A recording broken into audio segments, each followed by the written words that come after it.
Judas, verso de número 11. Vamos para o verso 11. Louvado seja o nome do Senhor para sempre. Onde fica Judas, pastor? Antes de Apocalipse. É fácil de achar. Vai para Apocalipse e volta. Não tem como dar errado. Dá certíssimo. Todos encontraram? Verso 11. Louvado seja o nome de Jesus. Diz assim a palavra do Senhor: ai deles, entraram pelo caminho de Caim, movidos pela ganância, foram levados pelo erro de Balaão, pereceram na revolta de Coré, em outras traduções, Corá. Estes são manchas em vossas festas de amor, banqueteando-se convosco sem nenhum recato, pastores que se apacentam a si mesmos, são nuvens sem água, levadas pelos ventos, árvores sem frutos em pleno outono e desarraigadas, duplamente mortas, são ondas furiosas do mar, espumando as suas próprias sujidades, estrelas errantes para as quais tem sido eternamente reservada a escuridão das trevas. Concernente a estes profetizou Enoque, o sétimo depois de Adão: vede, o Senhor vem com milhares de seus santos, para fazer juízo contra todos e para fazer convictos todos os ímpios, acerca de todas as obras ímpias que impiamente praticaram, e de todas as duras palavras que ímpios pecadores cometeram contra ele e proferiram. Estes são murmuradores, queixosos, andando segundo os seus desejos impuros, cuja boca diz coisas muito arrogantes, bajulando as pessoas por motivos interesseiros. Querido Senhor, eu estou totalmente em tuas mãos, sou dependente de ti.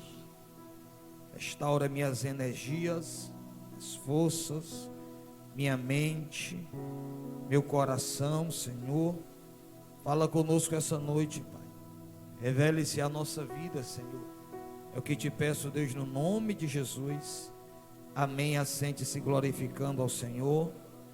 Dê glória a Deus, que é de graça, você não paga nada.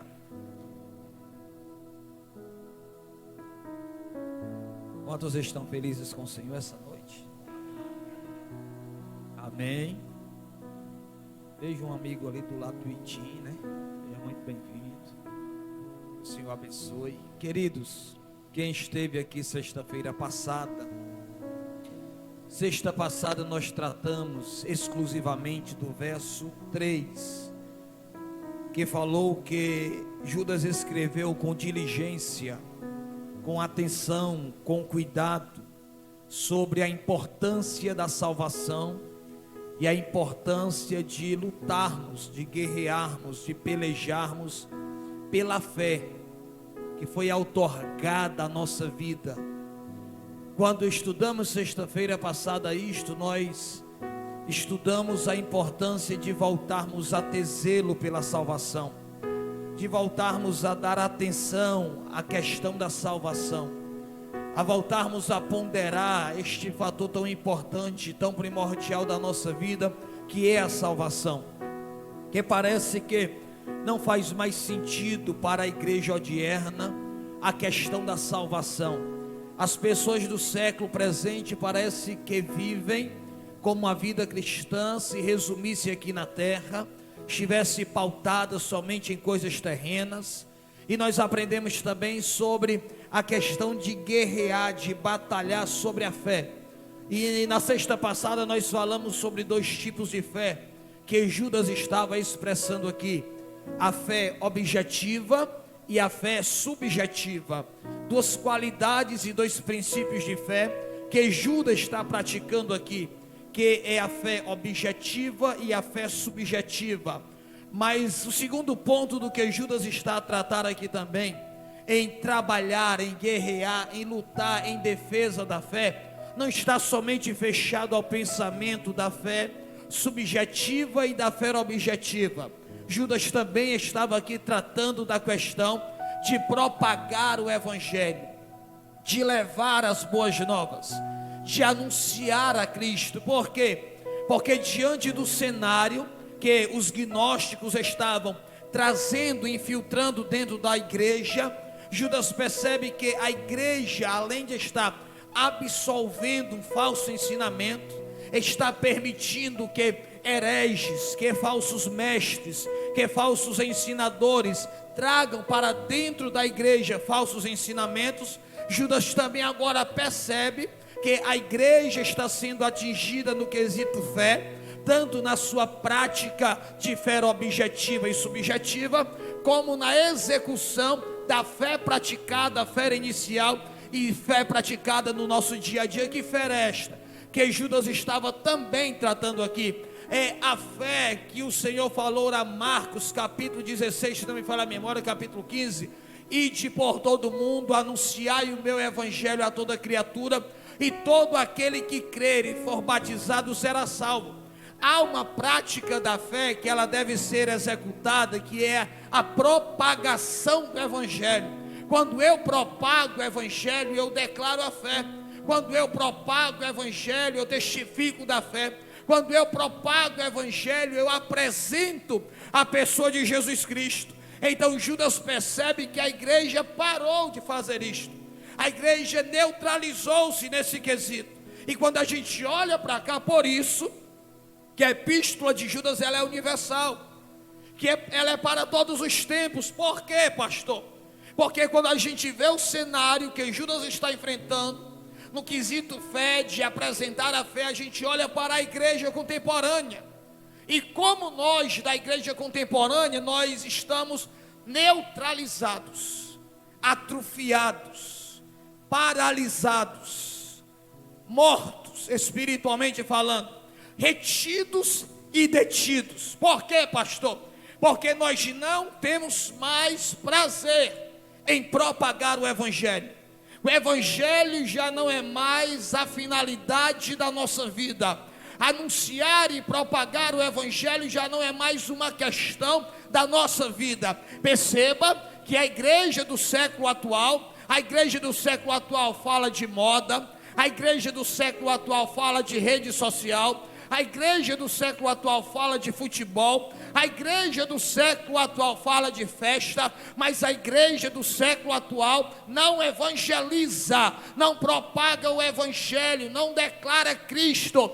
A gente conversa com pessoas, a gente aconselha pessoas, a gente orienta pessoas a procurarem um lugar melhor, uma casa melhor, um casamento melhor, um companheiro melhor, uma companheira melhor, uma vida melhor, um emprego melhor, mas a gente dificilmente diz às pessoas: procurem a pessoa que você precisa, Jesus de Nazaré, que é a mudança para a sua vida, é a resposta para a sua vida, é o principal fundamento para a sua vida. A questão da fé não está sendo praticada, é porque nós como igreja deixamos de executar a fé que deveríamos fazê-la, apresentando o evangelho de Cristo. E quando nós, igreja, nós nos neutralizamos em não apresentar o evangelho, o mal avança, o mal se desenvolve, o mal ganha força, as pessoas se adentram mais ainda ao pecado, as pessoas permanecem mais ainda cegamente, As pessoas são mais ainda aprisionadas pelo sistema. Por quê? Porque nós, igreja, estamos silenciados, mas não silenciados pelo pecado, não silenciados pelo sistema do governo, não silenciados por ditadura, não, silenciados em nós mesmos. Por quê? Porque nós não temos mais prazer de propagar o Evangelho de Cristo Jesus, o nosso Senhor. Quer uma prova disso? Marca uma festa, marca um churrasco, marca uma comemoração, marca um show gospel em uma praça pública, com um cantor renomado, com uma atração renomada. A igreja local, ela se desloca em peso, em massa, para este evento, sim ou não? Sim ou não? Sim. Marca um evangelismo, para sair da igreja tal horas, a igreja comparece. Primeiro sinal que a sua fé não está sendo praticada verdadeiramente. Sério, pastor, sério. Judas está combatendo isto aqui, que a fé objetiva e a fé subjetiva, além delas deveriam ser praticadas, a fé da execução. Por eles estarem absorvendo falsos ensinamentos, estarem se adaptando a eles, estarem se adaptando ao novo estilo de vida, eles começaram a parar de anunciar o Evangelho. E agora eles deixam de anunciar o Evangelho para levar uma vida cristã pautada em um lugar, em um ambiente somente. Mas Deus não chamou a mim, Deus não chamou a você para nós nos acostumarmos a vir quarta, sexta e domingo, sentar numa cadeira, ouvir uma palavra, cantar canções e voltar para casa. Não, Ele chamou a mim e a você, Ele salvou a minha vida e a sua vida, Ele nos deu entendimento da palavra. Para quê? Para que eu e você sejamos propagadores do Evangelho, para que eu e você possamos anunciar Cristo como a maior resposta que a sociedade precisa. Eu e você fomos chamados para pregar em casa, para pregar no trabalho, para pregar na rua, para pregar na escola, para pregar na faculdade, para pregar na praça, para pregar no churrasco. Ele nos chamou para anunciar o seu Evangelho. Deixa eu te dizer uma coisa, porque nós estamos fracassando na fé. Porque inúmeras pessoas que às vezes a gente se reúne com elas em comemorações, elas estão precisando de uma palavra. E nós, como mensageiros, nos excluímos, nos limitamos, nos fechamos. Às vezes tem uma amiga sua precisando só que você diga a ela: filha, Jesus pode mudar a tua vida. Às vezes tem um amigo seu esperando só que você diga a ele: meu amigo, Jesus pode te libertar desse vício. Mas nós estamos tão aquém do Evangelho, que nós não temos mais prazer em propagar o Evangelho. Nós não temos mais satisfação em anunciar o Evangelho. Então aqui, para a igreja, o que Judas está dizendo é que esses falsos mestres aliciaram a igreja ao ponto da igreja estagnar. E o que é que a gente vê hoje, irmãos? Um Evangelho que centraliza o homem como o centro de todas as coisas. Um Evangelho que não leva este indivíduo a ter a responsabilidade para a qual ele foi chamado.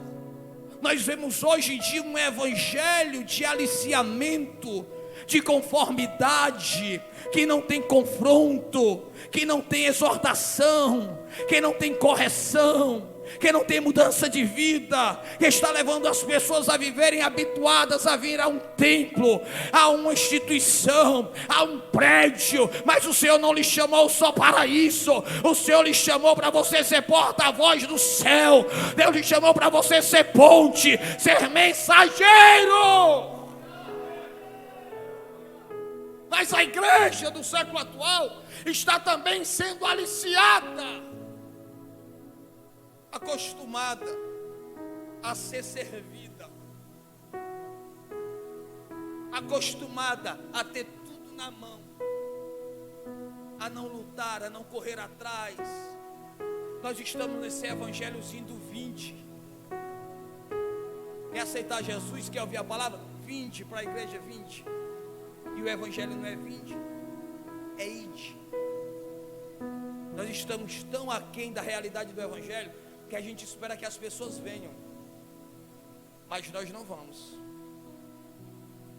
porque estamos habituados a ter uma conformidade, a ter uma vida cômoda, a ter uma vida habitual de um evangelhozinho que nos faz sentir-se bem, estar aqui dentro. E a centralidade desse evangelho é que tudo culmina na minha pessoa. Mentira! A centralidade do evangelho é Cristo, e a centralidade da vontade de Cristo é que nós viemos fazer a sua vontade, é que nós viemos propagar o seu evangelho. Oh, queridos, a gente precisa acordar para as responsabilidades que pesam sobre as nossas vidas, de acharmos que o evangelho é isso que nós estamos vivendo. Não é, há muita gente morrendo, e a gente não está executando a nossa fé. Eu às vezes vou em alguns cultos fúnebres, eu fico observando alguns familiares crentes. E um dia eu perguntei a um rapaz que estava sepultando a mãe, choroso, chorando: pastor, e agora? Eu perguntei a ele: você um dia evangelizou a tua mãe? Não tive coragem. Você um dia pregou para ela? Não, mas eu tinha vergonha. Você tinha vergonha de apresentar o evangelho? Você tinha vergonha de falar de Jesus para ela? Não, pastor, vergonha de falar não era de Jesus. Não, porque você tem vergonha de falar é porque você vai apresentar alguém. Quando você não tem coragem de apresentar este alguém, você está com vergonha dele. Ah, queridos, o Senhor nos chamou para uma prática de fé ativa. O Senhor nos chamou para um exercício de uma fé ativa. Nós precisamos estar ligados, ativos, como diz o linguajar verbal da atualidade, conectados direto, apresentando Ele, porque Ele é o Senhor da nossa vida que precisa ser apresentado. Quando a gente permite que esse comodismo chegue à igreja, tome conta da igreja, absolva a igreja se neutraliza. Quando a igreja se neutraliza, ela passa a ser dominada por falsos líderes, ela passa a ser dominada por falsos pastores, porque mentiroso é o pastor que proclama, que diz que você não precisa evangelizar. Você precisa fazer a vontade, a obra de Deus. Você precisa executar o seu chamado. Você precisa descruzar os seus braços, você precisa começar a caminhar, você precisa começar a fazer alguma coisa,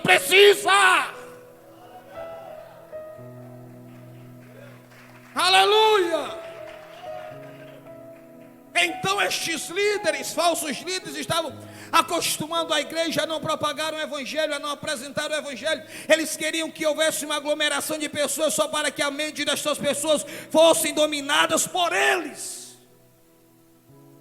Aí Judas vai bater neles mais ainda, e do verso 5 ao verso de número 10, Judas vai falar dos questionamentos, das questões, dos prejuízos que ocorreram por todos aqueles que não fizeram a vontade de Deus, por aqueles que foram desobedientes, aqueles que foram profanos. E Judas sai tecendo um texto muito poderoso e muito forte sobre aqueles que tentaram mistificar o evangelho de Cristo, aqueles que tentaram ser fraudulentos no evangelho, aqueles que foram covardes, aqueles que foram rebeldes. E Judas sai agora tecendo um cenário de acontecimentos.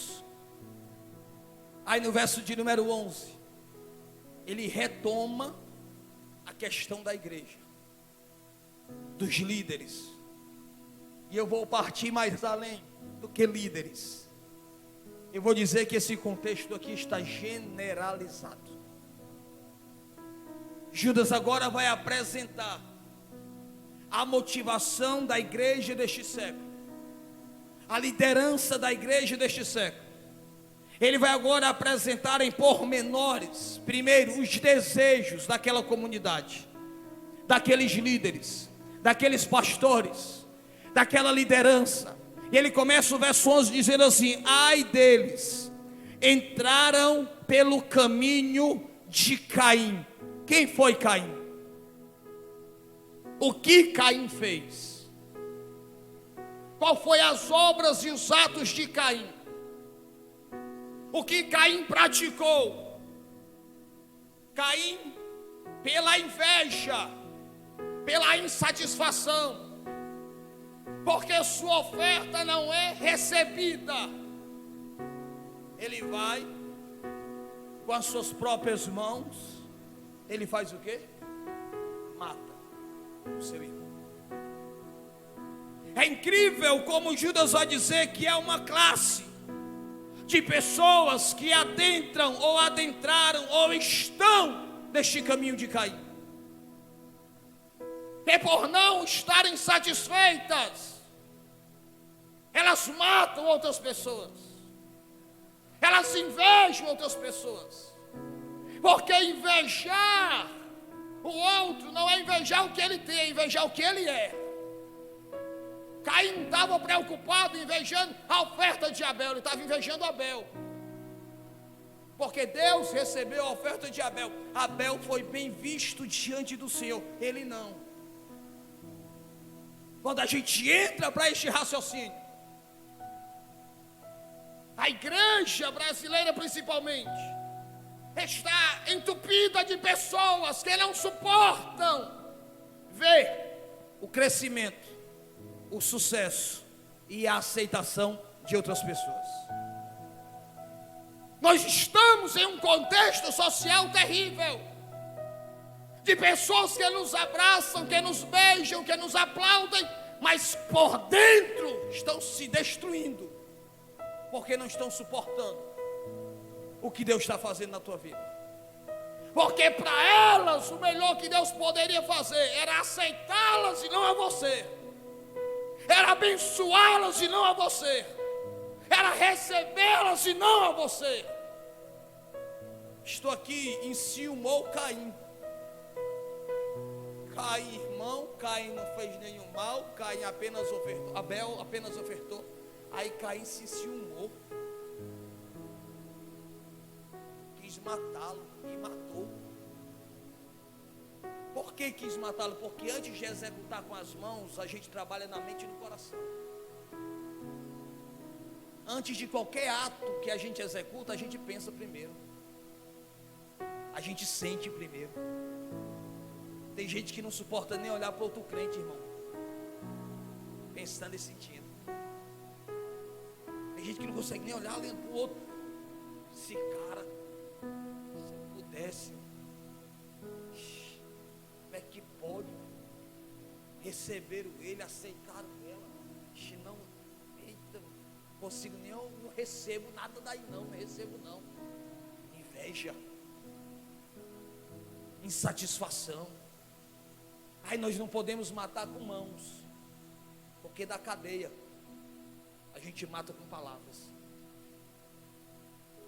a gente mata com coisas que a gente diz. Tem tanta gente morta dentro das igrejas evangélicas por causa de palavras, palavras que pastores disseram, pastores que não podem ser confrontados, pastores que não podem ser questionados. Bota logo o indivíduo para o inferno. Você me respeite, sou pastor, mas tu é gente. A gente não pode entrar por essa vaidade de não aceitar o que Deus faz na vida do outro, o que Deus realiza na vida do outro, o que Deus executa na vida do outro. Deus não é capataz teu não. Deus não é massa de manipulação tua não para fazer o que tu quer. Deus é Deus e Ele faz na vida de quem Ele quiser, da forma que Ele quiser. A gente não pode entrar por este caminho de Caim, de querer matar o outro, de querer destruir o outro, de querer esfacelar o outro, de querer destruir a vida do outro, de não estar satisfeito com o que Deus está fazendo com o outro. Caim ficou indignado só porque Deus recebeu. Deus nem falou nada, Deus nem disse nada, Deus apenas recebeu, apenas foi aceitável. Sabe o que Deus está dizendo dizendo quando aceita: o coração de Abel é verdadeiro, o coração de Abel é sincero, o coração de Abel é leal, mas o coração de Caim é invejoso, é traiçoeiro, é covarde. Há muita gente que não suporta só pelo fato de Deus aceitar o que você oferece de coração. Porque não se engane, humanamente falando, visivelmente falando, a oferta de Caim era muito maior do que a de Abel. A oferta de Caim aos olhos humanos, a oferta de Abel era michuruca. Caim, nas suas possibilidades, se tinha, deu do melhor. A questão não é o que a gente dá, é o que a gente sente. Tem muita gente pensando que está dando muita coisa. Olha uns pavão enfeitado. Eita, está oferecendo muita coisa. E Deus olhando e diz assim: não é o que você dá, é o que você sente. Porque tem muita gente que está dando para os homens verem. Tem muita gente que está oferecendo para os homens verem. Tem muita gente que está fazendo para os homens aplaudirem. E tem gente que está fazendo de coração. Estou te dando o que eu sinto. Estou te entregando o que eu sinto. Olha a oferta da viúva. O Robichão tudo assinando o cheque. Eita, tudo passando o cartão. O preto, o black. Tudo estourando no gasofilácio. Tudo dando muita oferta. E todo mundo, eita, todo mundo dando muito. Aí lá vem a pobrezinha da viúva. Todo mundo oferecendo muita coisa. E lá vem ela dando com sentimentos assim: eu vou oferecer o que eu tenho aqui dentro. Aí ela pega tudo o que tem. Materialmente é pouco, mas espiritualmente é muito. Caim pegou tudo que tinha materialmente. Para Deus é nada. Abel pegou o que podia espiritualmente. Para Deus é tudo. Quando Abel chega com a sua oferta, Deus a recebe porque veio de coração. Então tem gente que não suporta porque oferece muito e Deus não recebe, Deus não aceita, Deus não se agrada. E tem gente oferecendo, dando bem pouquinho de coração e Deus se alegrando, Deus se satisfazendo. Por quê? Porque Deus sabe de onde é a procedência, de onde partiu, de onde saiu, do coração, do íntimo, da alma, do interior, lá das entranhas. Tem gente que está oferecendo o que pode oferecer lá de dentro e Deus está se agradando. Por quê? Porque não está oferecendo o que sobeja, está oferecendo o que sente, o que pode dar, o que deseja oferecer. Então não entre pelo caminho de Caim, ofereça como Abel. Esses falsos líderes entraram por este caminho de Caim e começaram a matar gente espiritualmente falando. Começaram a destruir pessoas, começaram a maltratar pessoas. Segundo, movidos pela ganância, foram levados pelo erro de Balaão. Para o novo convertido, quem foi Balaão? Balaão foi um profeta que foi chamado por um rei para profetizar contra Israel e amaldiçoar Israel. E o rei chegou para Balaão e disse: ó, vou te dar ouro, vou te dar prata, vou te dar tecido. Só quero uma coisa: que você se volte para Israel e amaldiçoe ele. Aí ele foi. Quis levantar a mão. Não levanta. Voltou para o rei e disse: rei, deu certo não. Não consegui levantar a mão. Não consegui amaldiçoar aquele povo. Aí o rei: não, vou dobrar a oferta. Pode ser que oferta dobrada, né? Pregação dobrada. Oferta quanto maior, maior o mistério. Ô terra, vai mais, vem mais ouro. Eu vou de novo. Manda mais pix. Vou lá de novo. Chegou diante de Israel, que quis estender de novo a mão, não conseguiu. Voltou o rei: eu vou dobrar agora de novo. Volta, pegou a jumenta. Foi de novo. No meio do caminho, O anjo estava parado. A jumenta travou.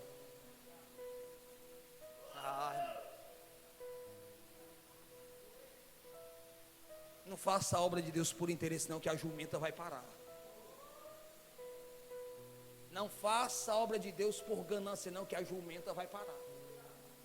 Você não passa dali. Pode até dar certo até lá, mas quando chegar no lugar que o anjo vai estar, você vai ser quebrado. Parou, a bicha parou. E aí o balão pegou a vara e tome vara na jumenta. E a bichinha se esquartejou. Aí aconteceu o mistério. Porque quando o homem é ganancioso, ele se torna burro, arrogante e ignorante.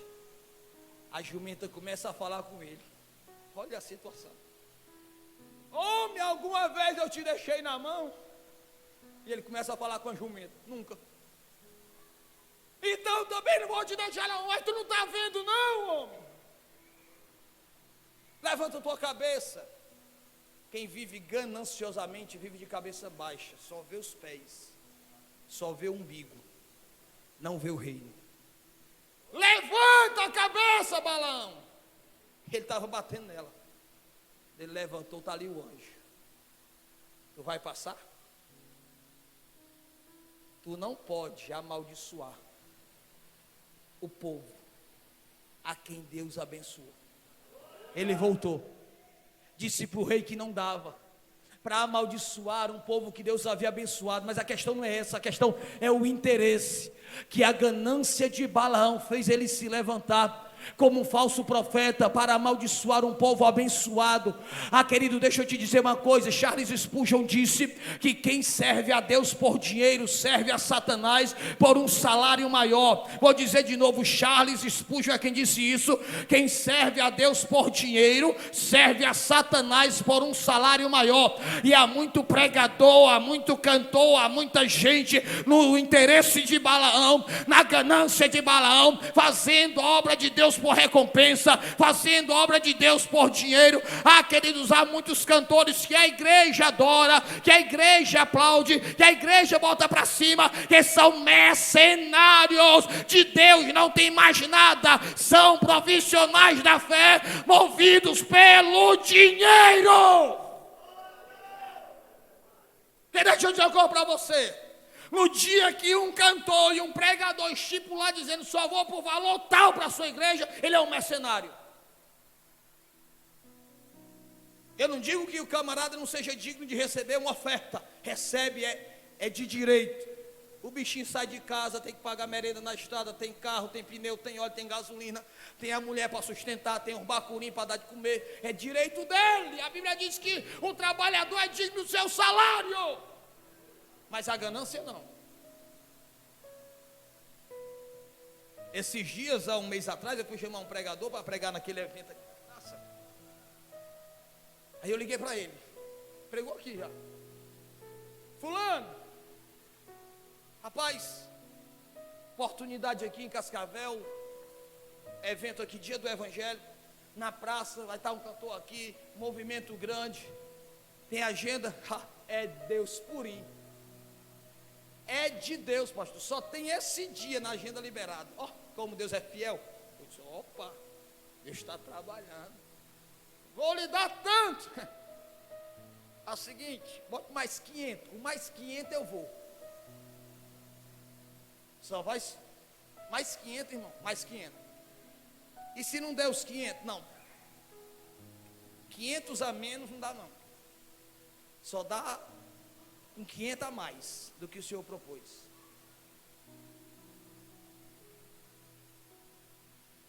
Minha resposta foi essa. Silêncio. Vontade de dizer umas coisas eu tive.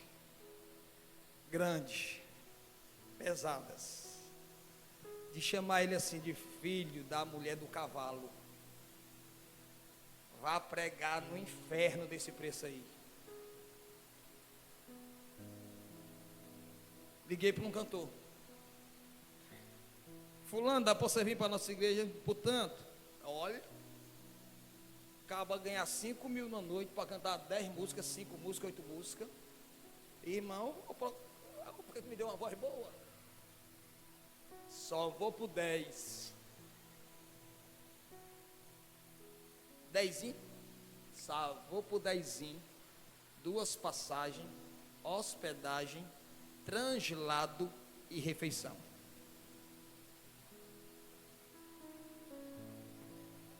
Vira pro telefone, meu filho, vira. Para pegar menos nas pernas o chute que eu vou dar. Mercenários. E isso tem mal acostumado a igreja brasileira. E a igreja brasileira tem sido aliciada porque é apoiadora destas coisas. Porque tem formado mercenários que fazem a obra de Deus por dinheiro, por interesse, por ganância. Amados, a igreja brasileira está cheia de homens que estão sendo formados, pregadores e cantores preocupados com o que vão ganhar. Filho, Deus nunca desamparou ninguém. Deus é provedor, Deus é sustentador, Deus é Senhor. Não sirva a Deus por ganância.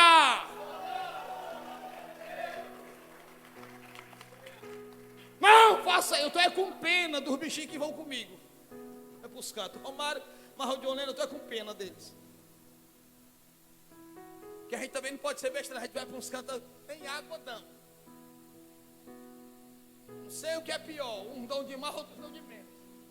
Mandei pobre do Romário e o John Lennon me substituir numa cidade aqui que eu não podia ir doente.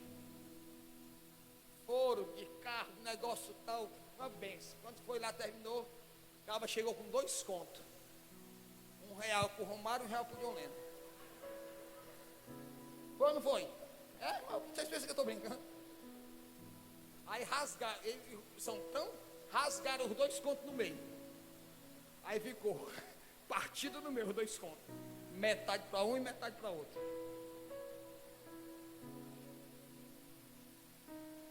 Precisamos ser justos. Mas na justiça que praticamos, a gente não pode ser avarento. A gente não pode entrar por um evangelho de ganância. E esse evangelho de ganância não é só de dinheiro, é de muitas coisas. Há muita gente servindo a Deus por interesse, porque quer ganhar algumas coisas, porque quer receber algumas coisas, porque quer ser patrocinado por Deus em algumas coisas materiais. Há muita gente assim.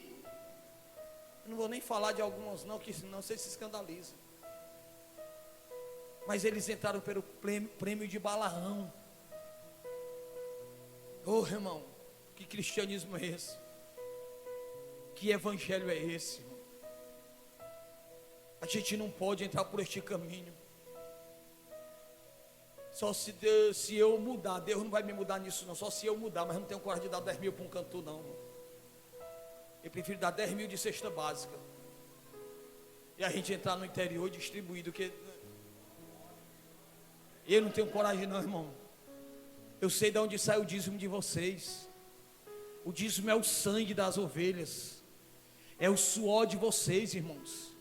A gente não pode ser irresponsável em fazer com que homens levem uma vida de bangalô às custas da igreja. A igreja não é plataforma de sucesso para ninguém. A igreja não é plataforma de sucesso material para ninguém. Quer ganhar dinheiro, vai trabalhar. Quer ser rico, vai trabalhar. Quer ter um bom salário, vai trabalhar. Quer ter uma boa grana, quer ter dinheiro no banco, vai se formar, fazer uma faculdade, vai trabalhar. No evangelho não. No evangelho tem que ser com dignidade.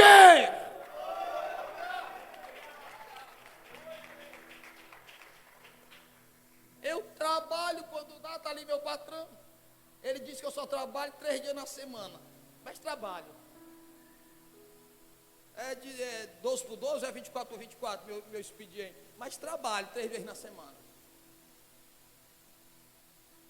O cara pegou o John Lennon. Ei, mas teu pastor tem vergonha não? Com uma colher de pedreiro na mão.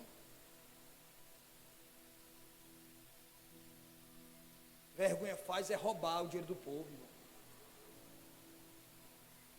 Vergonha faz é sugar o dinheiro das ovelhas, o sangue das ovelhas. Vergonha faz é ser usurpador, irmãos. Vergonha faz é estar sentado em uma cadeira, só dando ordem e só comendo às custas dos outros. Isso é vergonha. Para mim, vergonha não é trabalhar, não. Vergonha é não viver dignamente. Mas viver dignamente, querido, é para isso que o Senhor nos chamou, para sermos homens verdadeiros. Ei, estes líderes aqui entraram pela ganância de Balaão. Aí é por isso que hoje está cheio de gente querendo ser pregador itinerante ou pastor de igreja grande, pensando. Meu telefone não para, todo mês, 4, 6, 8. Oh, de Deus, servo de Deus. Como é que está por aí? Tem um eventozinho para nós não? Um culto especial, uma festa? Estamos aqui à disposição, com saudades de aí na Hebron. Eu estou para cima de mim. Eu sei que você está com saudade da Hebron. Está com saudade do que Hebron dá, do leite e do mel. Nega, eu tenho cabelo. Meu pastor, eu estou aqui morrendo, meu coração chega, chora de saudade. Da Hebron. Quando podemos ir aí de novo? Eu disse, tão cedo. Estamos em uma obra que não podemos patrocinar ninguém. Essa construção está boa demais. E a resposta que eu dou, estamos trabalhando, não dá para tirar 10 centavos para ninguém. Agora, se meu filho quiser vir dar uma diária comigo, para nós fazer uns traços de massa, é porque esse trabalho aí eu não aguento, não é pesado demais. Ganância, quer o dinheiro do povo, quer comer do suor da igreja. Por isso que há tanto escândalo, de tanta riqueza, de tanta luxúria, de tanto ouro e tanta prata, irmãos, na vida e na casa de muitos pastores, que a gente chega e não sabe se está na casa de um pastor, de uma igreja, ou se está na casa de uma estrela de verdade, de um artista, de um grande empresário, porque é uma loucura, irmãos. Ganância, interessado só no dinheiro. Entraram pela ganância de Balaão, foram também movidos, levados pela revolta de Coré ou Corá. Rebeldia, desobediência, não ter a obrigação de dar satisfação a seu ninguém. Olha onde esse viés da igreja entrou. Caminho de Caim, ganância de Balaão, rebeldia de Coré. Amados, a gente olha para Coré, Abirão e Datã, 3 camaradas que se levantaram contra Moisés, porque a questão deles era, Deus só fala com ele? Não, Deus está com a gente também, irmão. Deixa eu te dizer uma coisa, debaixo do sangue de Jesus, se tu estiver debaixo de uma liderança, de alguém que te confiou algo, fica na tua posição, não vai querer ser maior do que ninguém não, fica na tua posição, obediente, respeitoso, não vai querer tomar o lugar da tua liderança não, que vai quebrar, que vai dar mal, que vai dar errado. Seja obediente, amados. Esse Corá aqui com Abirão, eles nem respeitar Moisés, respeitavam, e tão rebeldes que eram, de tão endemoniados que estavam, não se submetiam às autoridades e às ordens de Moisés. Moisés falava, eles eram contra. Deixa eu te dizer, o cadeado estava na mão de Moisés. Se eles não concordavam com alguma coisa que Moisés fazia, eles deveriam conversar com Moisés e orar, pedir a Deus que fizesse algo, mas não querer arrancar Moisés e tomar o lugar de Moisés. Para cá quem faz sou eu, quem sabe é nós. Deus chamou Moisés, vem cá Moisés, passa para o lado, e manda passar para você quem é comigo, e manda ficar do outro lado quem não é, porque a rebeldia não era contra Moisés, era contra Deus. É pastor, porque disse Paulo em Romanos capítulo 14, se não me falha a memória, 12 é 13 por ali, que toda autoridade, ela é constituída por Deus. Então ela merece ser respeitada, seja em qual área for. Irmãos, na igreja aqui, tem os líderes de departamento, eu não passo por cima da liderança deles. Se tem alguém do grupo de um departamento com problema, quer resolver uma coisa, procure lá o líder. Você passa lá por ele, ele passa por mim. Para não tirar a autoridade de ninguém. Para não passar por cima da autoridade de ninguém. Para ter ordem, para ter respeito, para ter decência. Aí sabe por que isso está desmantelado dentro da igreja? Não é porque começou na igreja esse desrespeito à autoridade, começou em casa. Olha para dentro das casas hoje, os filhos não respeitam mais os pais. Eu sou de uma época que se o vô estivesse conversando com alguém e passasse no meio, se não fosse no pé do vidro na hora, era quando o pessoal fosse embora. Eu sou de um tempo que chegasse na casa de um parente, a benção, Deus te abençoe. Eu sou de uma época que se o velho falasse, fulano, nego, Senhor, tá ouvindo eu chamar? Não, tô. E aí assim, tô.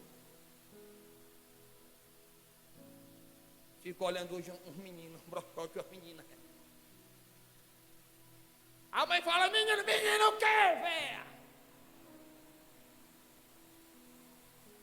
Ou não é?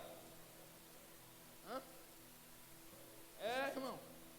Eu fico olhando uns pais, banana e uma mãe abacaxi, com um menino desse tamanho. Faz o que quer, borda e pinta. Mexe com os outros, chuta a canela do pastor, chuta o obreiro, taca o dedo no ouvido do outro, e vai rir, menino, para com isso. Oh meu Deus, esse menino não para, meu Deus. O menino é abestado, não é abestado, é tu. Não ensina a ter respeito. Eu sou de uma época que, se nós falássemos alto com uma pessoa mais velha, os pais de hoje ficam vendo seus filhos gritar. Que bichinho. Aí vai o adulto chamar a atenção do menino, que aí o pai quer brigar com a mãe. Epa, mexeu igual uma leoa. Mexeu na minha cria leoa. Foi leoa. Bota educação nos teus gatinhos. Ensina eles a respeitarem, porque eles vão crescer, e na vida precisa ter ordem, precisa ter decência, precisa ter submissão, precisa ter respeito, precisa ter honra. A gente precisa voltar a respeitar, a honrar, a ser submisso, a ter dignidade com autoridades acima de nós.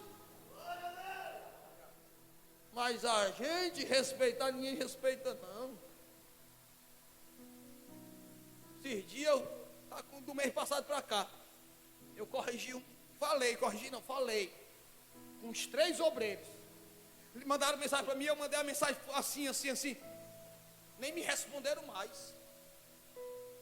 O povo tem mais respeito.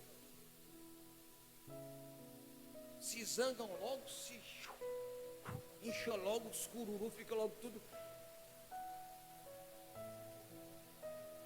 Corá, Abirão e Datã. Ei, nós não podemos ser rebeldes. Precisamos ser respeitosos. Precisamos ser submissos. Isso começa na nossa casa, é executado na igreja e é levado para a vida. A gente precisa aprender a respeitar quem está acima de nós. Pelo fato deles não respeitarem Moisés, Deus disse: Moisés, passa para um lado. Quem for do Senhor, passa para esse lado. Quem não for, quem tiver com Corá, passa para o outro. 250 pessoas foram contra, passaram para o outro lado. Aí Deus disse assim: Moisés, agora afasta, que é para não ter problema. Quando Moisés fastou, e o que é, Senhor? Fasta mais um pouquinho, fasta.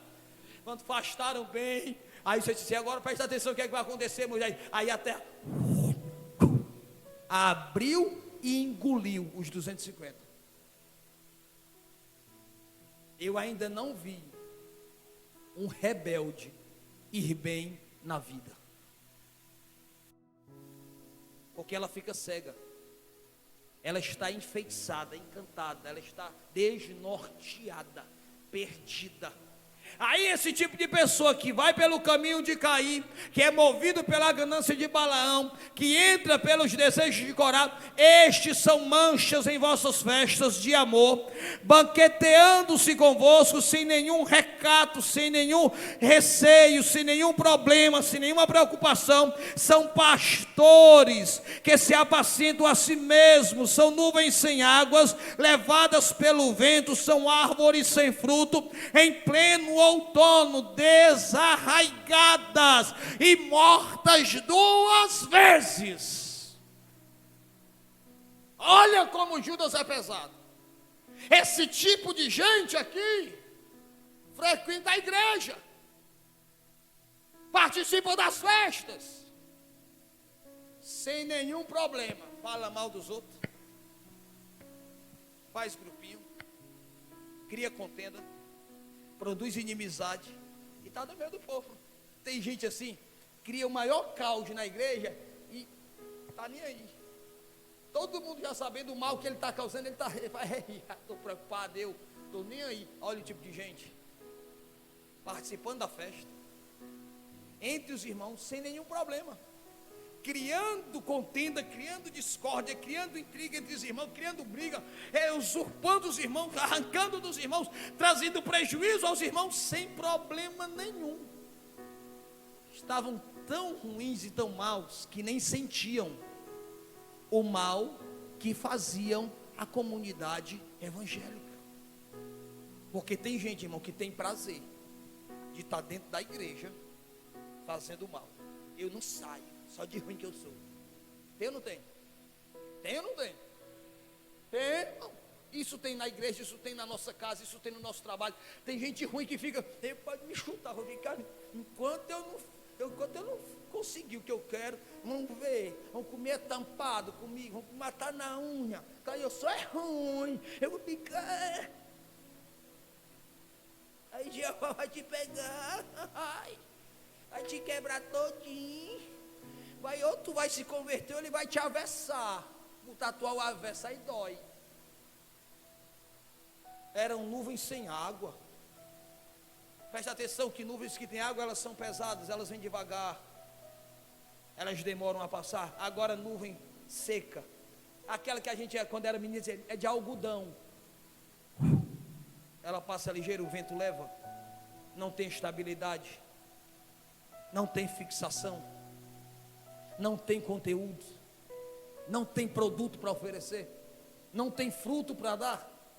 Era esse tipo de gente aqui. Estavam dentro da comunidade, mas eram passageiros. Estavam lá só para sugar do povo, extrair do povo, arrancar do povo.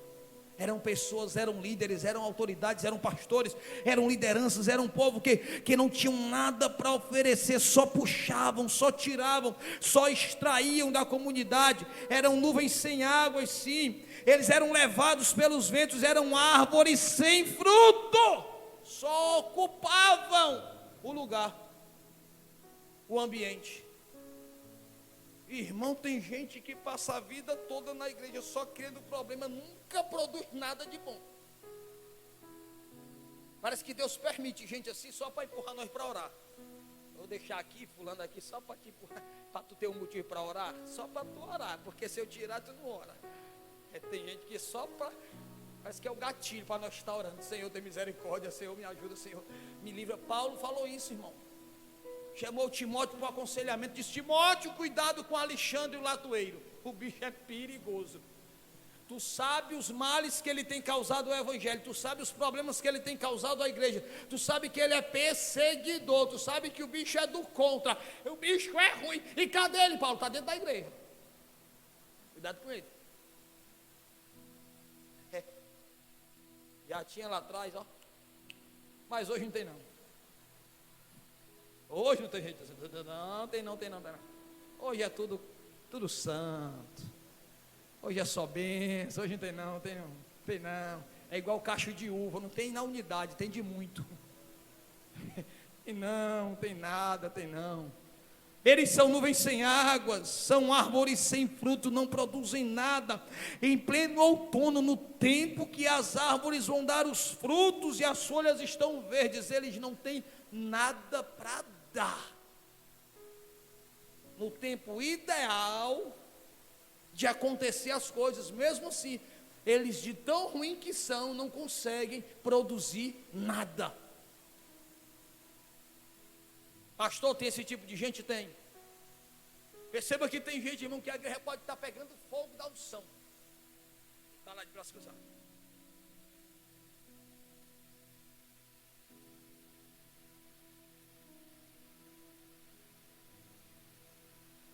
Pode estar a igreja um avivamento, irmão. O povo chorando, ele nem se move.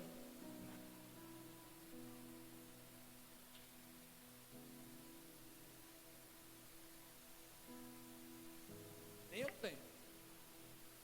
Tem uns crentes aqui que tem culto aqui às vezes de domingo, o apelo pegando fogo. Eu digo, meu irmão, ou está morto, está só o corpo, o espírito já foi embora, ou é um iceberg, ou é um demônio. Porque a igreja está pegando fogo, um apelo, gente vindo para frente, gente chorando, o povo batendo palma, e ele está.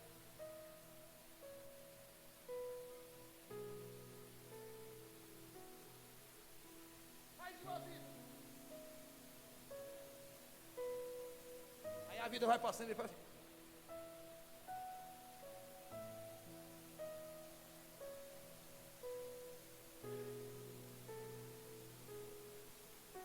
Irmão, tem, irmão. Daqui de cima eu vejo tudo. Quando conhece a pessoa que vem, ainda diz assim: vixe, olha quem está aqui. E daqui eu faço a leitura labial. Já vi várias vezes, passou uma pessoa que a pessoa conhece. Olha quem. Tomara que mude. Demônio, até daqui de cima. Não produz nada. Não dá fruto em nada. Não se envolve com nada. Pastor, outra característica de quem não produz fruto em nada, só vê defeito e critica. Tem gente que nunca vê qualidade em nada, não vê um ponto positivo, só vê defeito. Passa a vida toda dentro da igreja, só vendo o que não deu certo. Isto, tu viu na Santa Ceia a topada que aquela irmã levou? Quase derrubou a bandeja. Tu viu naquele culto lá, menino, aquele irmão tirando a oferta, quase metendo nas ventas do outro. Só vê o que não presta, irmão. Tu viu que foi a hora que fulano chegou? Tu viu que foi que Beltrano? Tu viu? Só vê as coisas erradas dos outros, demônio.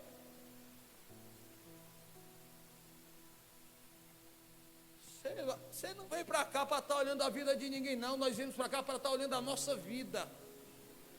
Mudarmos e produzirmos alguma coisa.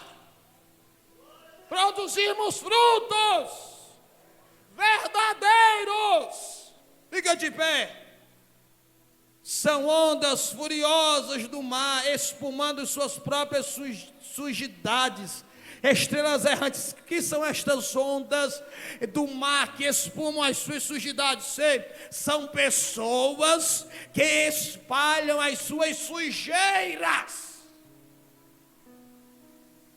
sem nenhum problema. Espalham, contaminam. São estrelas errantes, obscurecidas, lançadas na escuridade das trevas. Aí diz a Bíblia, sobre estes falou Enoque. Há duas explicações aqui, ou há uma explicação. Aqui estava tratando de dois livros, primeiro Enoque, segundo Enoque. Primeiro Enoque escrito na Palestina, segundo Enoque escrito no Egito. Estava baseado nisso que Enoque trata destas situações, pelas vivências que Enoque teve com Deus. Enoque tem experiências que vai falar das coisas que Deus o revelou. Aí Enoque está tratando disso. Sobre esse tempo, Enoque já falava dessas coisas, desse tipo de gente. Isso não vem de hoje, isso se arrasta na história da humanidade. E aí, pastor? E aí que eu e você temos que abrir os nossos olhos, acordar para a vida, não permitir que o nosso coração seja tomado por estes sentimentos e por estas práticas. Deus nos chamou para levarmos uma vida santa, ordeira, digna, verdadeira, poderosa. Deus nos chamou para isto. Nós temos que produzir algo. A sua fé está sendo praticada como deve ser? O que tem no seu coração? Qual é a motivação? Qual é o desejo do seu coração? Por que você serve ao Senhor? Por que você faz a obra de Deus? Por que você quer ser usado por Deus? Qual é a tua motivação? Qual é o desejo do teu coração?